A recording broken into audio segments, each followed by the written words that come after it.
Well, since you've been doing this for quite some time, are there some traps that you feel that young artists today are falling into, Traps. or pitfalls? Yeah, well, it's good that artists do their own thing. That's what being creative is all about. That's how you discover new stuff. I think technology is kind of taking a hold of everything, and some useful skills are being lost. And that's unfortunate, But then,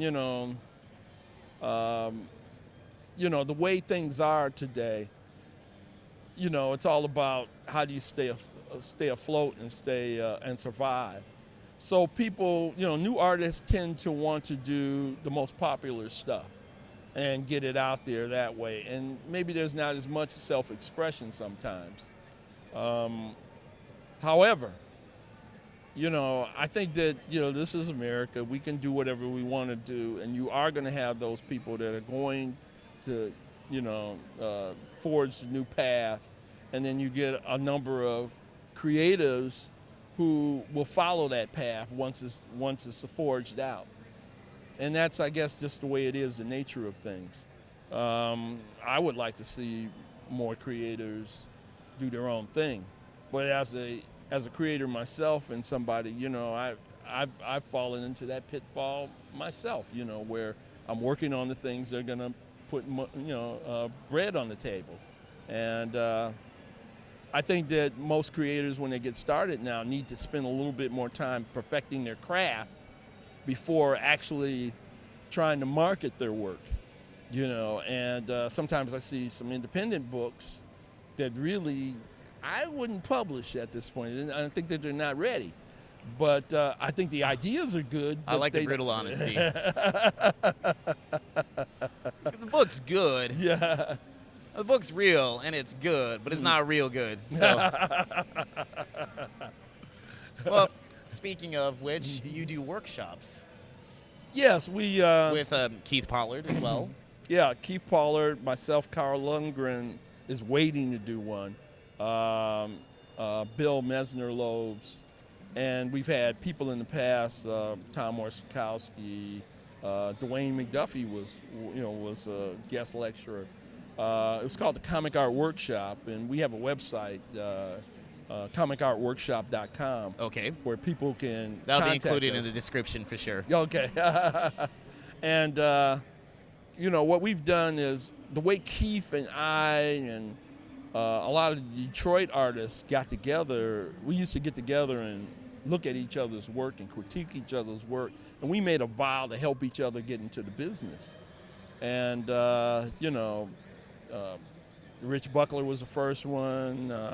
Tom Orzechowski was the second one to actually get work at the companies. And every time one of us would go in, another one would come.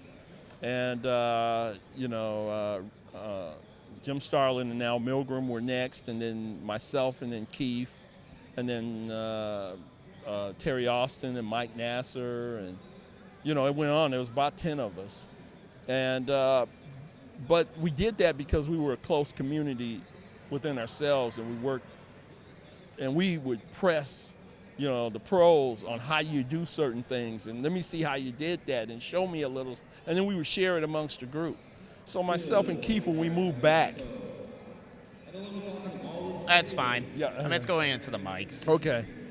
When me and Keith returned to Detroit, we went into our own little shells and continued to work on projects. But then one day we said, what we miss is that sense of community. Even when we were in New York, John Romita Jr. and Joe Orlando and some of the other artists would pull us to the side and show us little tips and tricks, and we would share information, but we kind of lost that when we moved back to Detroit and started working on our own titles and didn't have that community feel.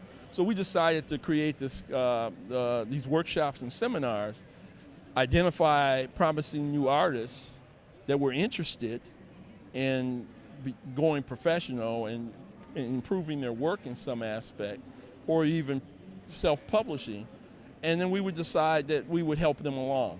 And so, giving back. Yeah, and it was sort of giving back. Yeah, exactly. And I'm proud of some of the students that we've, helped to bring along, They include, some of them have their own companies around here now, There's Generate Comics, which is, here at the show, and they put out quite a few books. Gerald Tion Walker, Pat Jackson, there's Tracy Stoops,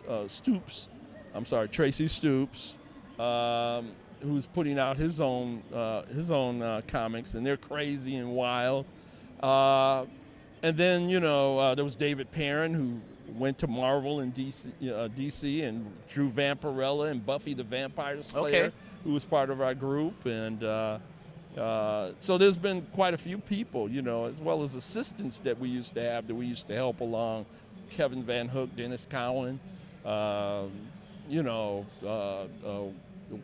Wes Simpson, people that have gone on and done some titles and done some work at some point. And I'm leaving out a ton of people, but I'm excited about that, that I actually helped some people get out there and do some things. And there's a guy named David Schwartz right now he didn't start with the workshop. I actually taught at the College of Creative Studies, and he took some of my classes in sequential, illustration and traditional comics. And he's putting out a phenomenal book right now. He's penciling, inking, coloring, lettering, the whole job, and it's just as good as anything that Marvel and DC can put out. And but it's because of all that training that he had, and I guess that's what the point is. That